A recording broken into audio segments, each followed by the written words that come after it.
Engraçado que eu tô achando minha tela tão escura, Sabrina. Tá claro aí pra você? Tá escuro não. O meu notebook, então, tá com a tela muito escura. Pode estar com brilho, então, escuro. É. Sem brilho. Boa noite a todos, seja na paz. Boa noite. Boa noite. Você ali no Instagram também tá bom, tá bem claro. Boa noite, Léo. Boa noite, Will. E Lelé? Boa noite, Lelé. Tudo bom?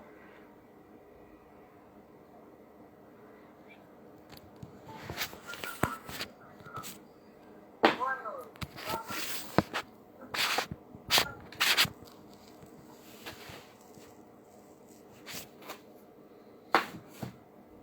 Já tá no Instagram, Célia? Eu entrei. Já conferi. Então vou pra lá.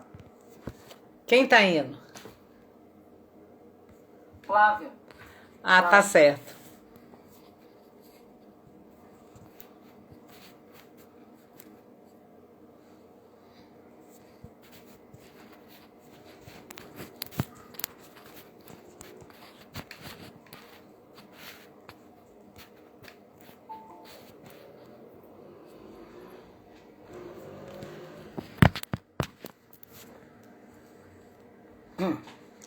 Arrumei.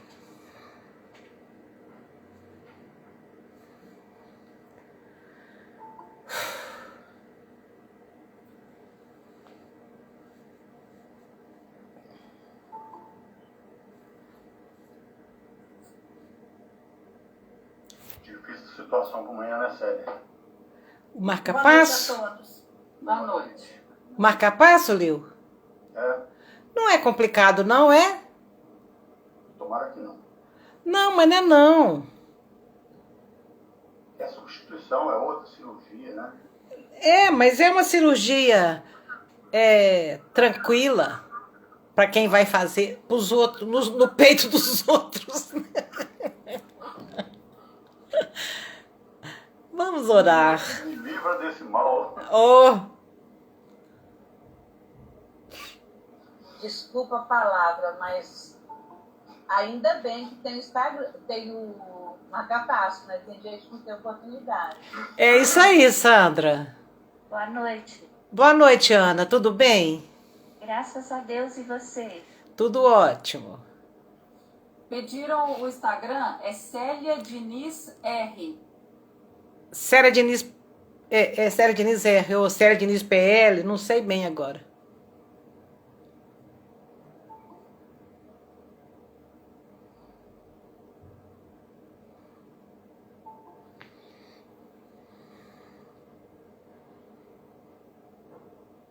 Boa noite. Boa noite, Flávio. Tudo bem? Ei, Tudo ótimo. Boa noite a todos.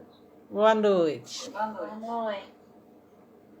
Gente, eu vou lá pro Instagram, que lá eu fico mais sossegada, porque eu estou aqui desde 6h30 da manhã, que eu sou professora, e acabei a aula agora. E lá no Instagram eu fico mais confortável. Tá certo, Sandra. E muito obrigada pela oportunidade. Sou eu quem agradece aí a sua participação conosco. Eu já estou aqui, ó. Tá? Pode colocar o vídeo, Sabrina? Tá. Sou eu quem agradece aí a sua participação conosco. Pode colocar o vídeo, Sabrina? Do dia 18 de agosto de 2021 de Pedro Leopoldo. Jesus, olhando seus discípulos, perguntou: E vós não ireis? Simão Pedro respondeu: Senhor, a quem iremos? Só vós tem palavras de vida eterna.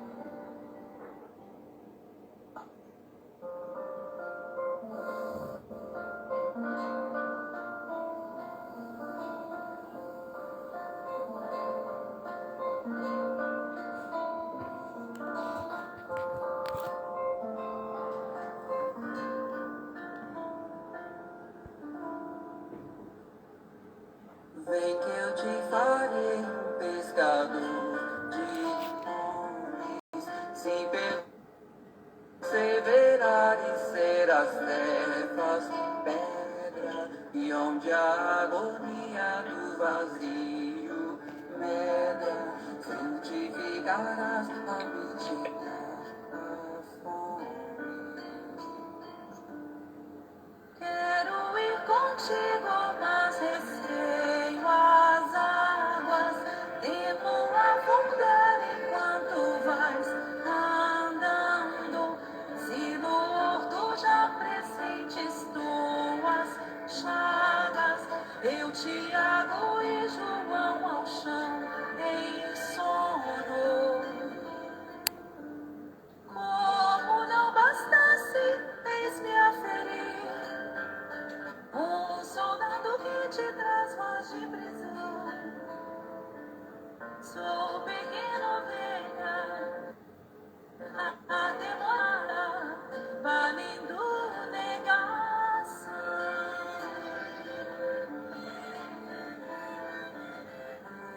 Vou a vida e tomo pela tua mão. Te levarei onde não queiras ir. Pedro, tu me amas. Pedro, tu me amas. Pedro, tu me amas. E tu que és as rochas, constrói a minha casa no coração do irmão.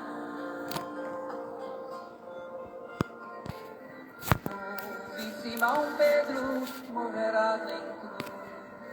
Não, eu não mereço essa distinção. Se depois do mestre, martírios são troféus, e as mãos que ele tocou, os pés que ele lavou, apontaram os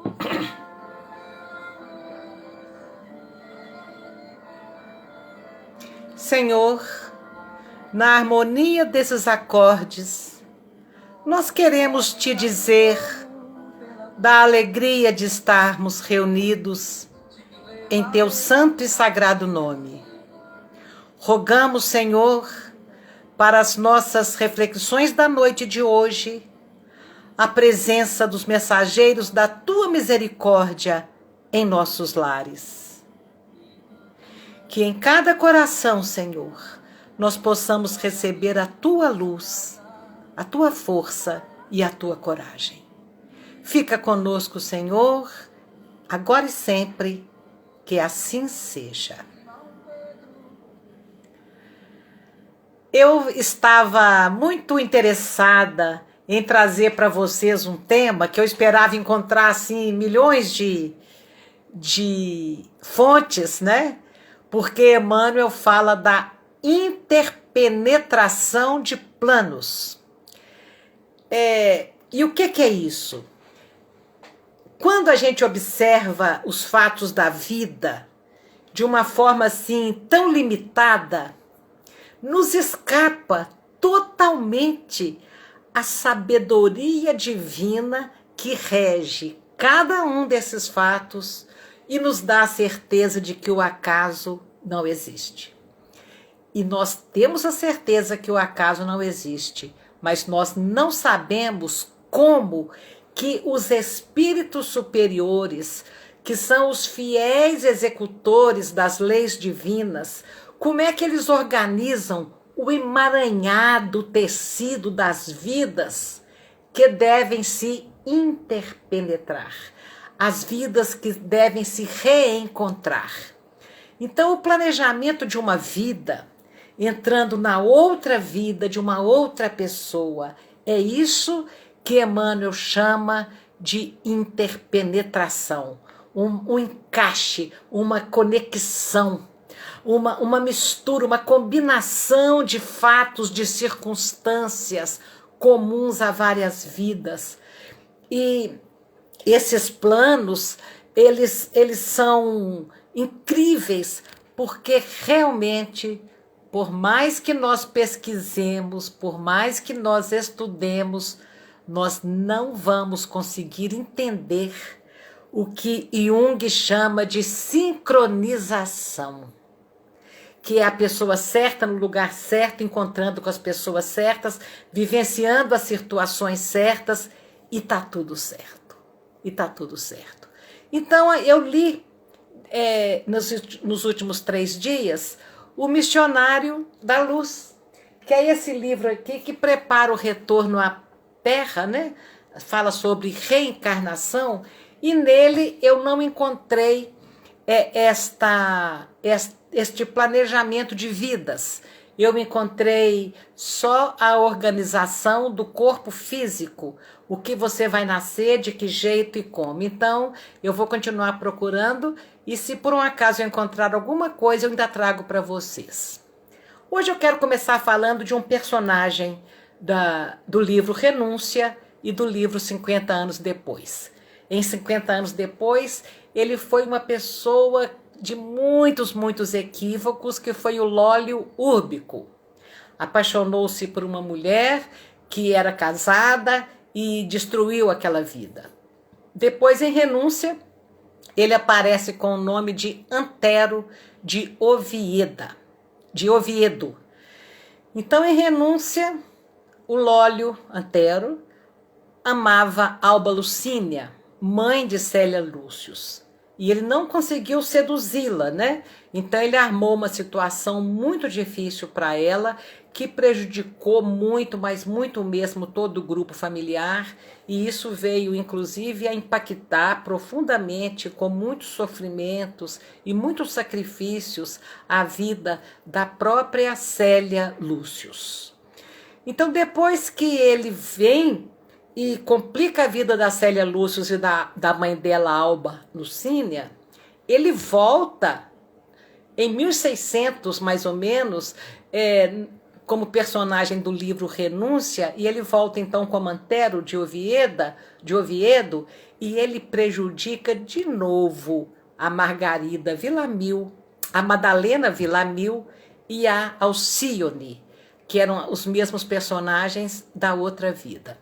E nós vamos encontrá-lo, então, na reflexão de hoje, no plano espiritual, depois que ele se mata no livro Renúncia. Então, ele, após a sua morte física, ele vai para uma região de sombras. E ali, com muitas lágrimas e muito sofrimento, ele fica relembrando sempre o passado. E Emmanuel diz que o Antero vivia lá como numa noite sem fim, dentro de um abismo de escuridão, quer dizer, ele não via nada, não tinha a menor perspectiva de nada. Ele foi encontrado pela mãe dele, adotiva, a Margarida Villamil, que na verdade ela era a mãe de Madalena Villamil. E ele estava já há 2 anos nesse abismo, não conseguia sair. Ele sentia fome, ele sentia sede, ele sentia frio. Ele sentia, na verdade, todas as necessidades do corpo físico, conforme nos ensinaram os imortais no Livro dos Espíritos, na questão 257, onde o título chama Ensaio Teórico da Sensação dos Espíritos. E ali, no Livro dos Espíritos, nós vamos conseguir compreender por que uma pessoa que já morreu e que está vivendo no corpo espiritual, como que ela consegue sentir as mesmas coisas como se ela estivesse dentro do corpo físico, como se ela estivesse ainda encarnada. Ela sente fome, sede, frio, por causa dessas sensações que o corpo espiritual proporciona. Então, o Antero estava lá nessa espécie de abismo, num lugar que Emmanuel descreve como um lugar que tinha um silêncio insuportável. Ao mesmo tempo que depois ele enfrentava uma situação de barulho muito confuso, de gargalhadas, de escárnio, e ele se sentia também como se ele estivesse sendo espreitado por muitos inimigos, E ele vai ficando ali naquela situação de trevas escuras, espessas mesmo. E ele chora e começa a repassar pela sua mente toda a sua última existência, no livro Renúncia. Ele começa a pensar do carinho que ele recebera de Margarida Villamil, né, mãe adotiva. Ele começa a pensar quantas preciosas oportunidades ele perdeu, em vez de escolher um caminho de coisas certas, de cumprir seus deveres. Ele não escolheu esse caminho. Ele lembra das maldades que ele fez com Madalena Villamil, com o Cirilo, marido dela, separando de novo os dois, e ele sente um remorso profundo. Ele lembra que ele foi traficante de escravos, e o lamento do choro dos escravos separados dos seus entes queridos o alcançava assim, muito nítido, né? E ele então tinha ingerido veneno. E o veneno continuava naquela sensação de que o veneno continuava corroendo as vísceras dele, como se ele tivesse acabado de ingerir aquele veneno. E ele olhava para o corpo espiritual dele, ele tinha a mão ressecada, o pé ressecado. E ele orou. Naquele intenso sofrimento, ele orou. E ele orou com muita humildade. Ele suplicou a presença da mãe adotiva, da Margarida Villamil. Então o plano espiritual permitiu que ela chegasse até ele, levando consolo e levando também esclarecimentos. E não deixava que ele jogasse a culpa na vida, em Deus ou no destino, porque não foi Deus que estava castigando o Antero e colocando ele naquela situação terrível. Foi ele mesmo que se colocou ali. Aí ele fala para Margarida uma coisa muito nossa. Ah, mas tudo parece conspirar contra mim. Quantas vezes eu já ouvi as pessoas nos procurarem, confiando na nossa receptividade, e as pessoas dizem, olha, eu estou te ligando para te dizer se tem alguma coisa que possa ser feito para me ajudar, porque tudo parece que conspira contra mim, tudo está dando errado.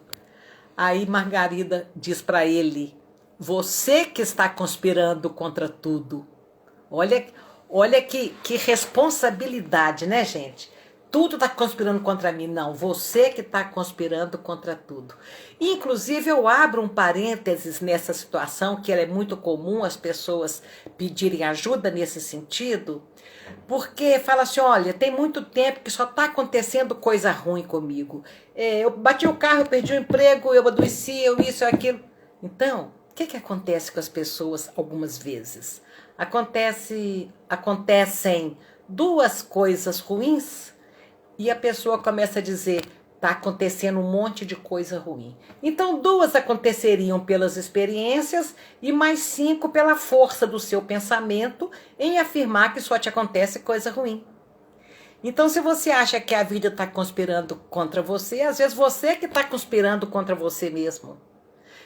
Afirmando que tudo só dá errado para você. Então, quando a gente afirma tudo só dá errado para mim, o nosso inconsciente não tem discernimento da ordem que ele recebe e ele faz acontecer o que a gente está afirmando. Faz acontecer que tudo realmente dê errado para nós. Esse é um assunto que a gente merece até que a gente volte nele de novo para falar sobre essa força do nosso pensamento, sobre como somos capazes de boicotar a nossa vida com essas afirmativas, né?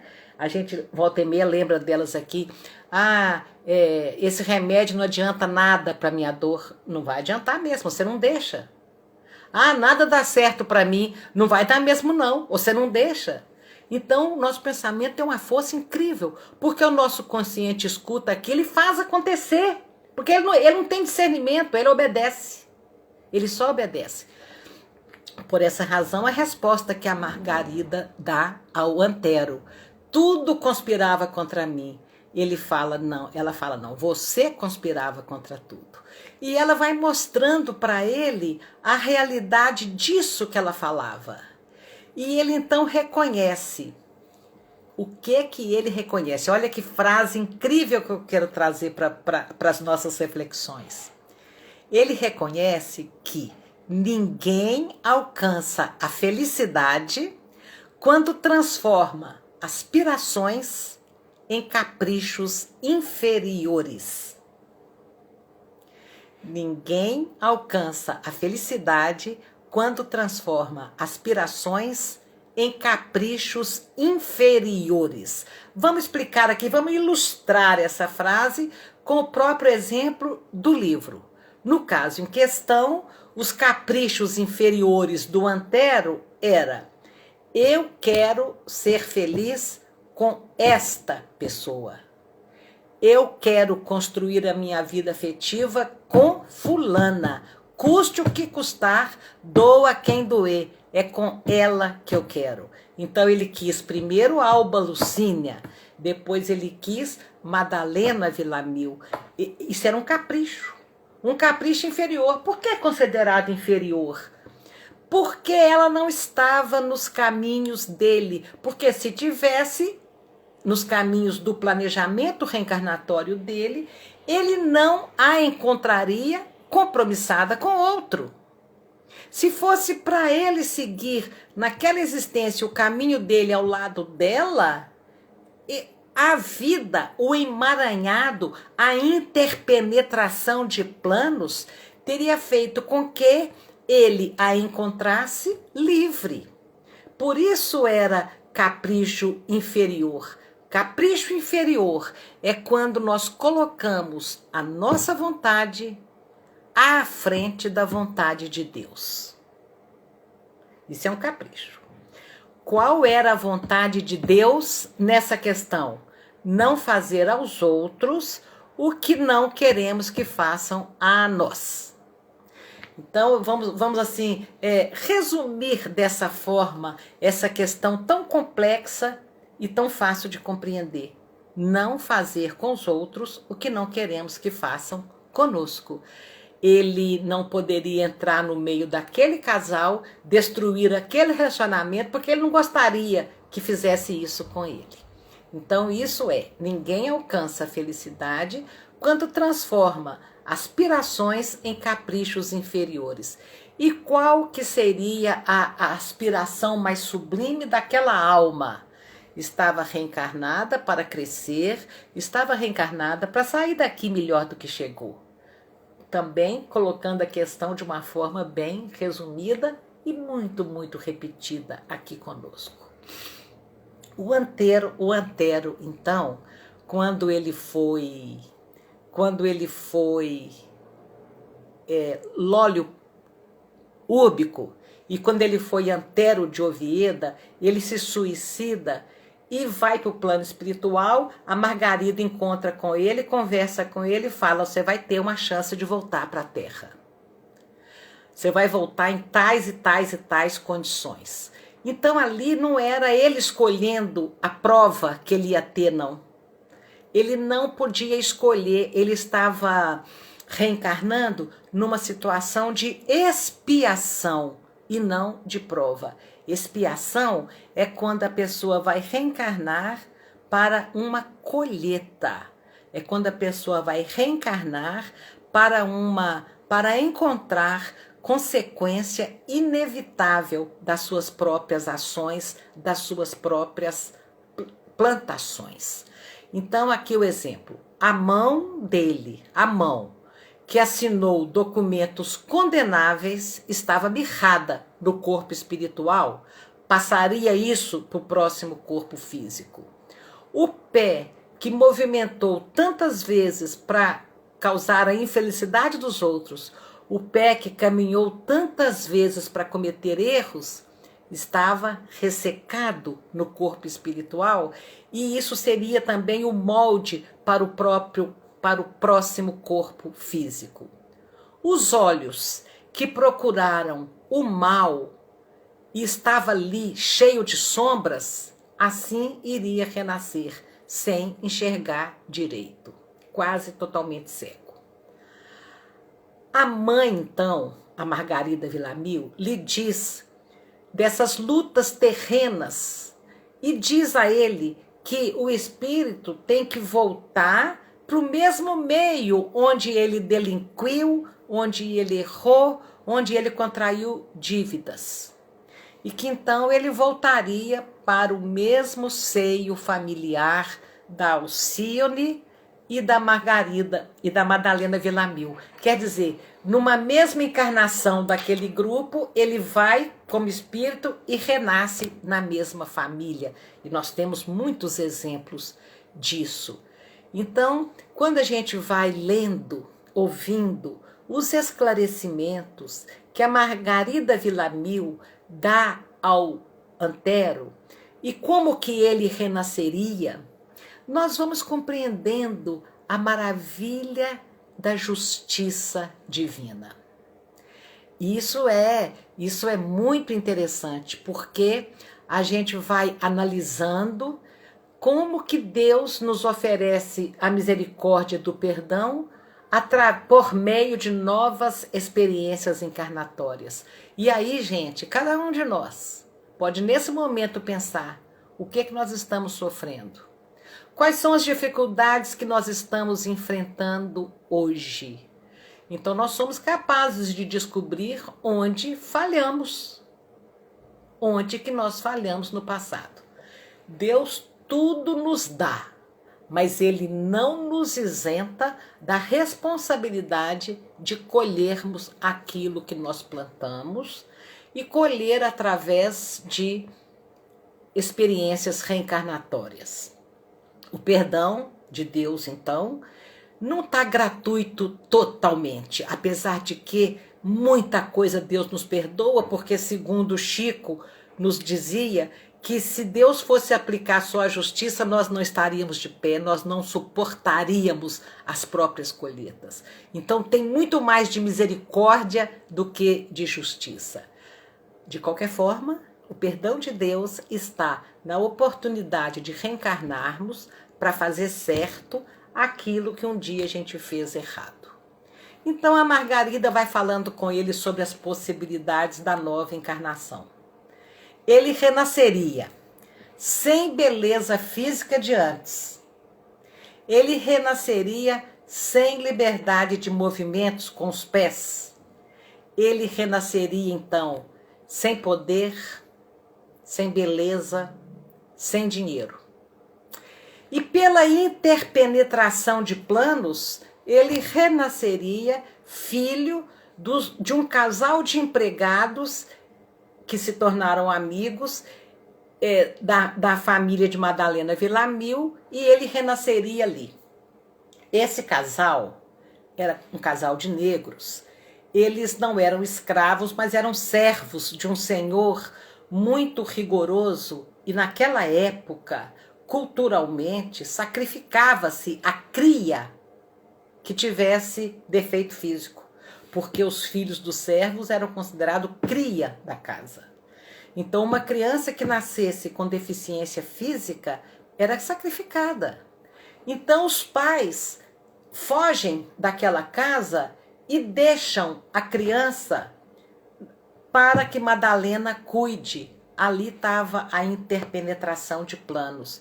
O Antero volta para os braços daquela mulher que ele amou por 2 encarnações, mas na posição de um necessitado e adotado ali.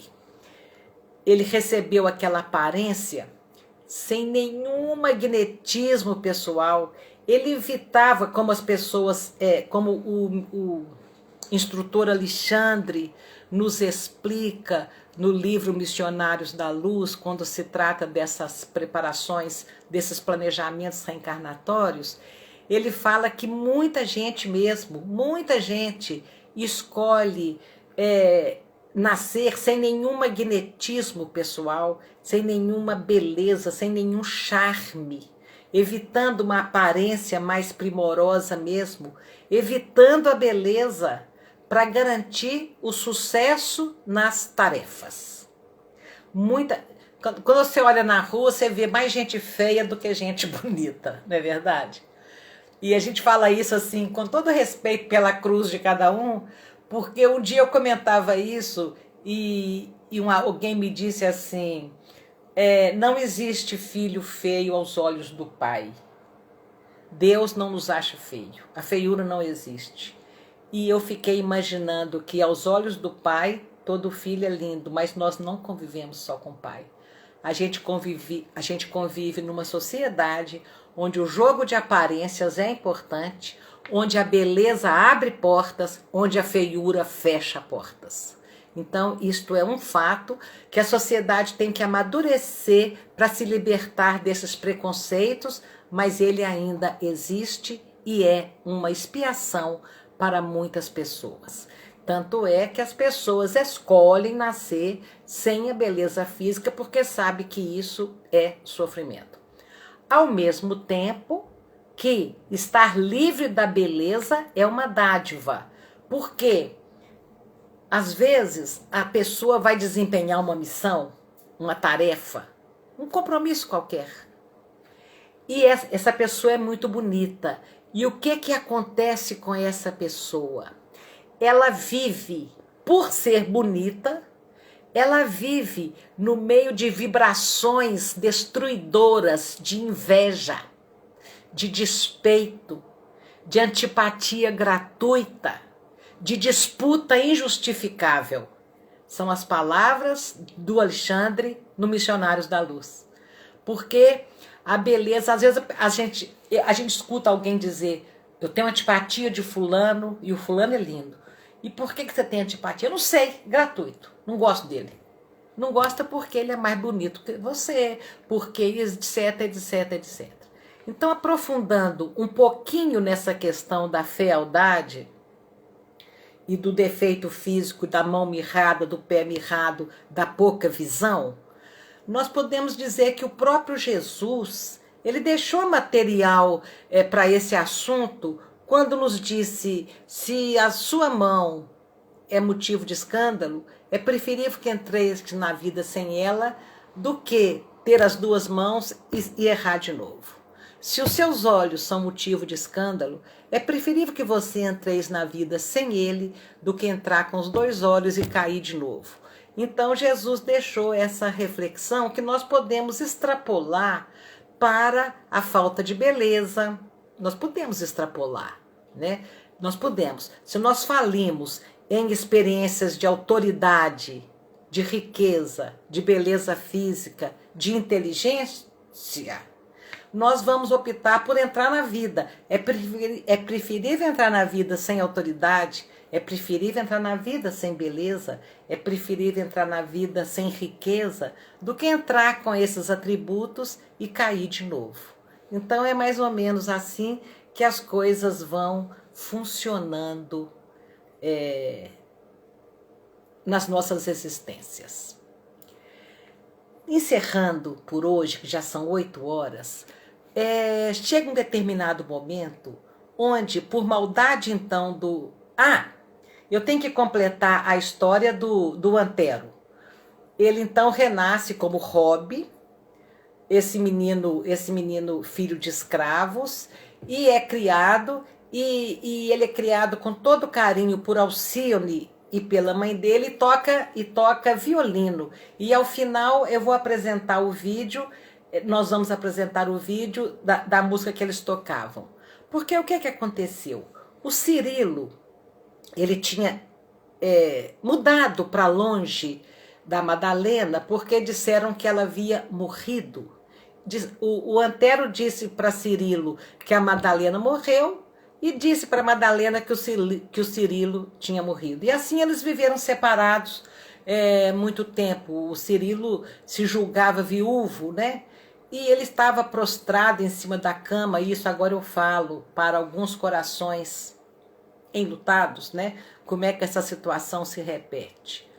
O Cirilo se julgava viúvo, estava prostrado em cima de uma cama, num abatimento fulminante, e a mãe dele chega perto dele e fala, olha, ele estava entrando em depressão profunda, né? Como muitas pessoas enlutadas desistem de de viver, de lutar, de ânimo, né?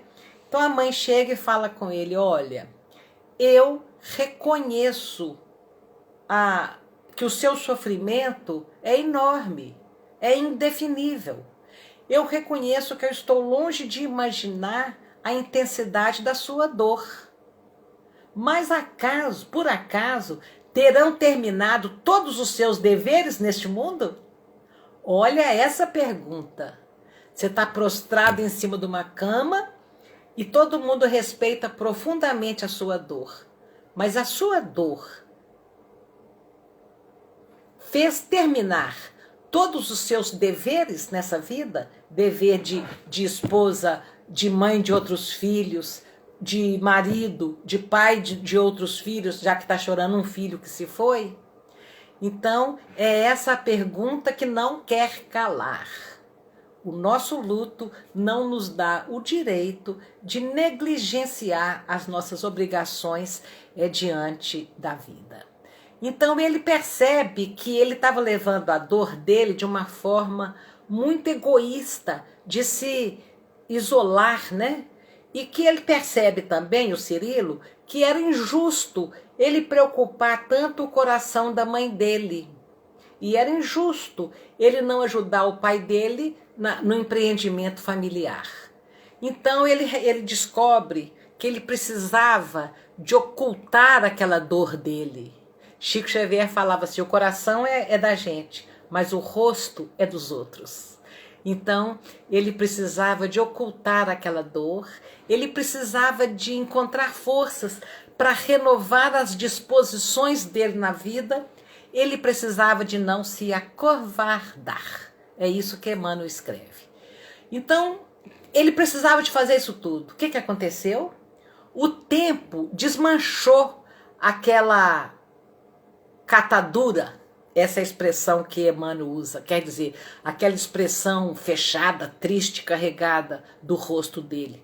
O tempo desmanchou aquele senho franzido, mas ele nunca mais voltou a sentir a mesma alegria sem mácula. Ele se tornou uma pessoa mais retraída e o sorriso franco dele ficou um pouco mais raro. Quando eu olho para dentro de mim hoje, nos meus lutos que já passaram, eu fico pensando se eu voltei a dar a mesma gargalhada que eu dava antes. Se hoje eu sinto uma alegria de viver, mas ela não é do mesmo tamanho que era antes. Mas sobrou bastante alegria ainda.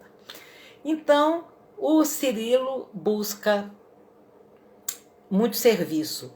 E uma noite ele está caminhando numa estrada, numa cidade, em Paris, e ele encontra a própria filha cantando. A própria filha cantando.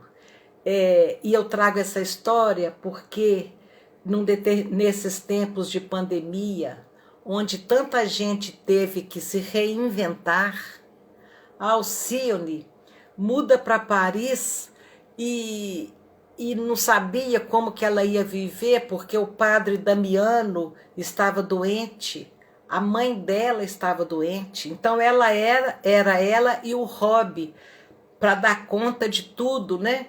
Então ela vai cantar, ela se reinventa, né?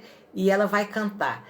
E ela ensaiou junto com a mãe dela várias velhas canções castelhanas que a mãe cantava, da cidade de Aragão, né, do reino de Aragão, várias canções aragonesas, muito populares na região da Andaluzia, na Espanha.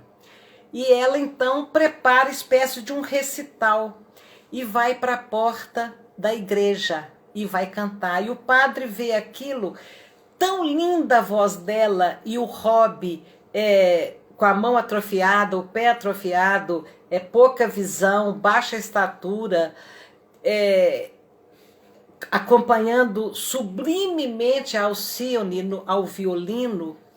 E quando ela estava cantando uma velha canção a calhandra aragonesa, o pai está passando de carruagem na rua e o pai não sabia que ela existia, o pai não sabia que a Madalena não tinha morrido, o pai não sabia de ninguém.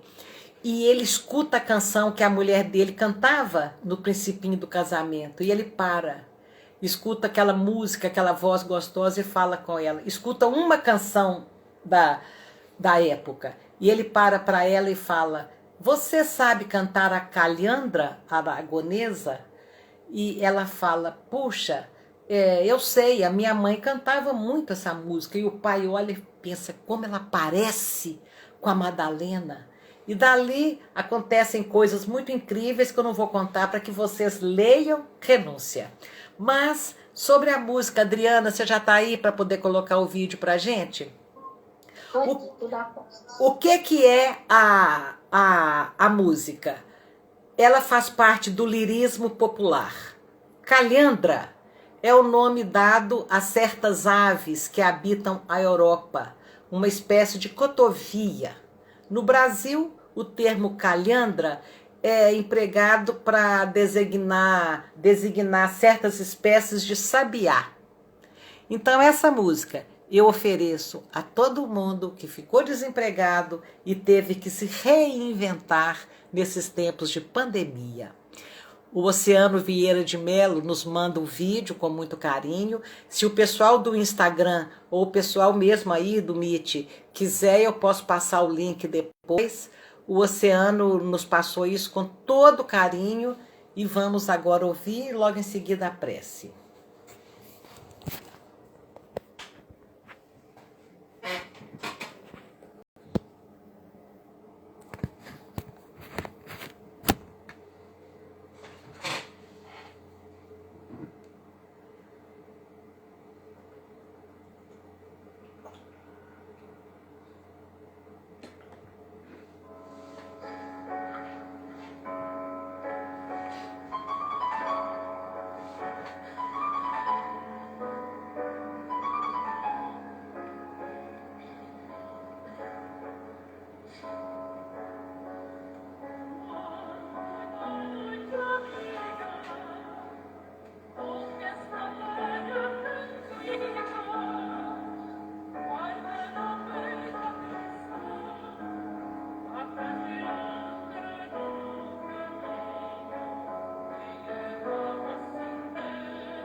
Muito bom, muito bom. Dri, pode parar. Marta vai fazer a prece por nós agora.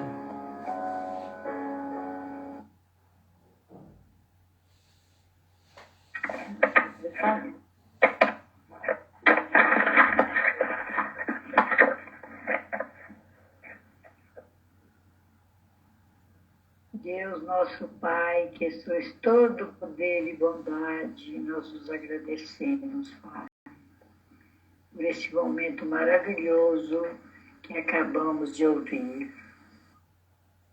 Rogamos o teu carinho, o teu amor para com todos nós aqui reunidos, encarnados e desencarnados. A tua paz, Jesus, continue em nossos corações, tendo a nossa fé e a nossa oração. Ave Maria, cheia de graça convosco, bendita sois vós entre as mulheres, e o fruto do vosso ventre, Jesus.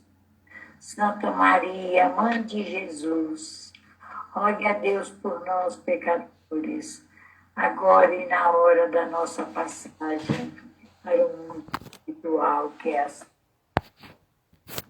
A tua paz, Jesus, o teu carinho continue em nossos corações, nos dando a oportunidade de ouvir essa todas as quarta-feiras. Jesus nos abençoe. Graças a Deus, que assim seja. Uma boa noite a todos. Jesus esteja no coração de todos. Assim seja, graças a Deus. Que Deus abençoe você, Marta. Seja. Prece linda.